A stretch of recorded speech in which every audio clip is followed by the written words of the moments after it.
start with the most obvious question out there, but maybe also not, because when we talk about methane emissions within the fossil fuel industry, Mr. Wenzel, if I can start with you, why would you say that it's so important that we reduce those methane emissions there specifically? Yeah, thank you very much for the invitation. It's a pleasure to meet you here on the panel. Yeah. And if we talk about global warming, most time we talk about CO2, and CO2 is a very important greenhouse gas. Yeah. But there are some others which are also very important, and one of them is methane. It's responsible for 30% of the global warming, 30%. That's really huge amount. And we have some very easy, I just heard the word low-hanging fruits, possibilities to reduce it. And we want to use them, and we want to fight for a fast reduction of methane emissions. Yeah. That is the point. Yeah, absolutely, and I second that. Indeed, it's low-hanging fruit. It's low-hanging fruit that we can't afford. In order to do that, transparency is also key.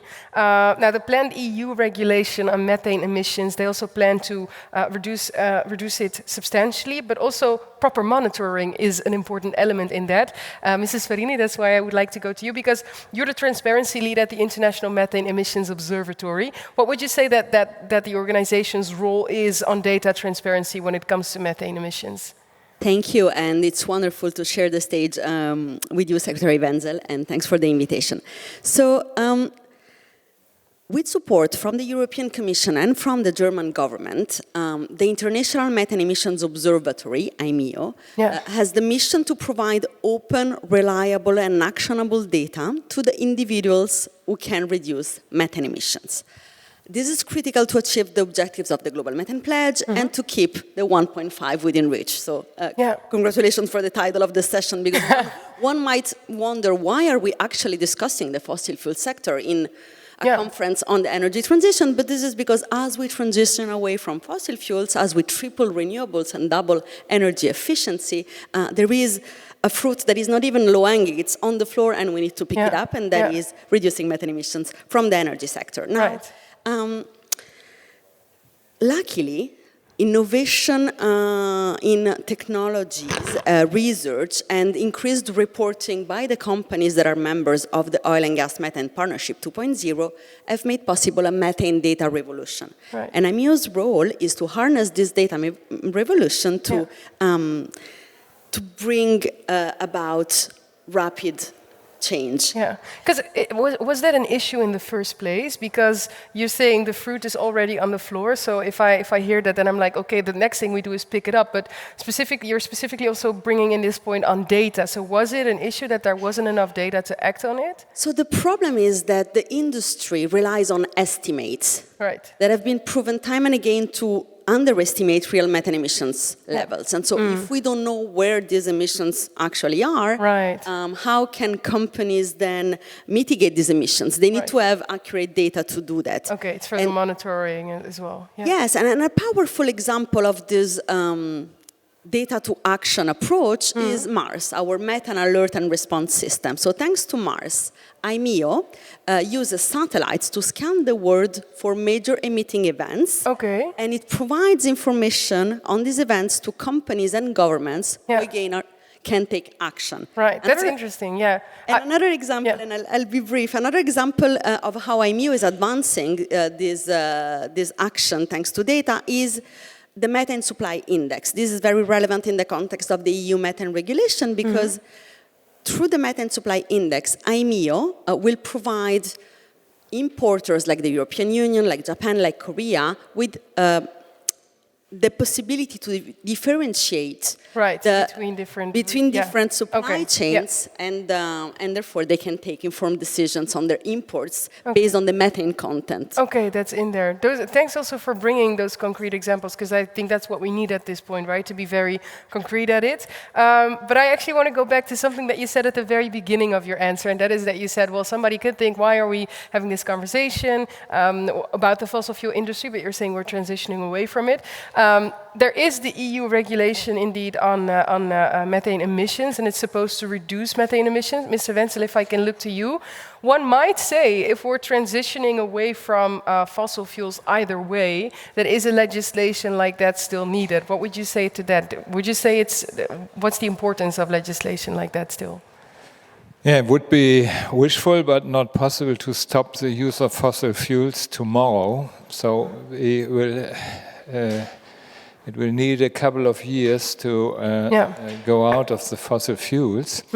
And in the meantime, we have to reduce the emissions of methane as much as possible. Otherwise, it brings us over 2 degrees warming on our Earth. And we have the possibilities.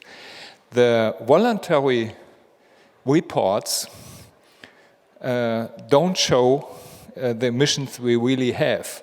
The IEA estimates that the real emissions are 95% higher than the voluntary reports that we have reports from the oil and gas industry.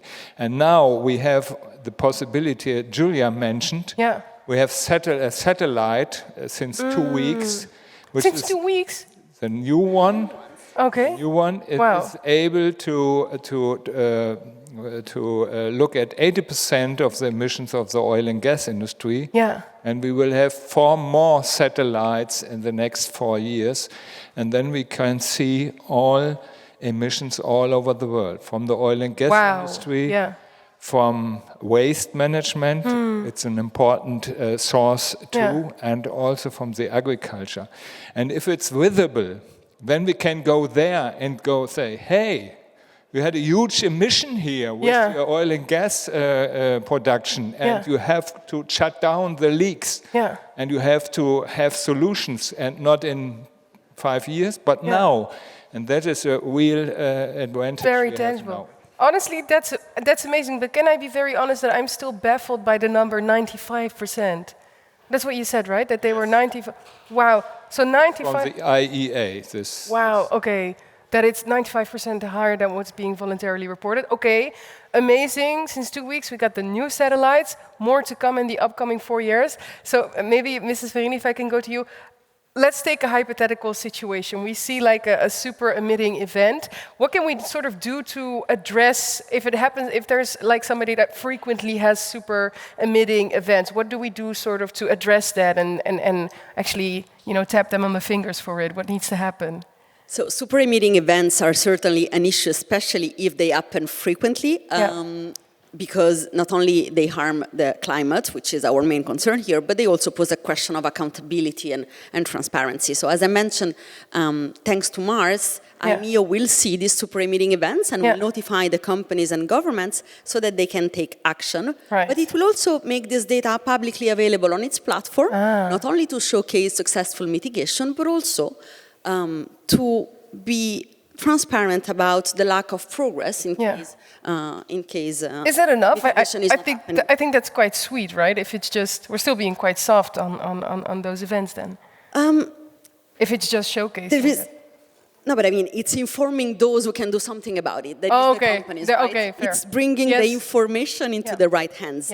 And something in addition to Mars is the need for holistic approaches to methane management, which is what the Oil and Gas Methane Partnership provides. But let me share something. The super emitters are certainly a serious issue, but they're also in a way the tip of the iceberg, really, because in fact, the majority of emissions are this multitude of smaller, diffuse emissions that, when you add them up together, they collectively pose a real climate challenge. And this is why, thanks to the new satellites that Secretary Wenzel mentioned, we will be able to see not only the super emitting events, but also these smaller, diffuse area emissions, which is good, and inform. Because when you add them up, that's the biggest chunk. That's the big issue. And sorry to interrupt you, because I think so far everything you've said, and I mean it, I'm not acting here, people. I am literally blown away by these numbers, but also by sort of like the progress that is being made into monitoring what is happening. What I'm specifically interested in, And I commend all the work that you guys have done on making sure that you have it visible. Now, what needs to happen? Now that we see where we sort of stand, we see these super major emitting events, we also see these smaller, but added, like the bigger chunk that adds up.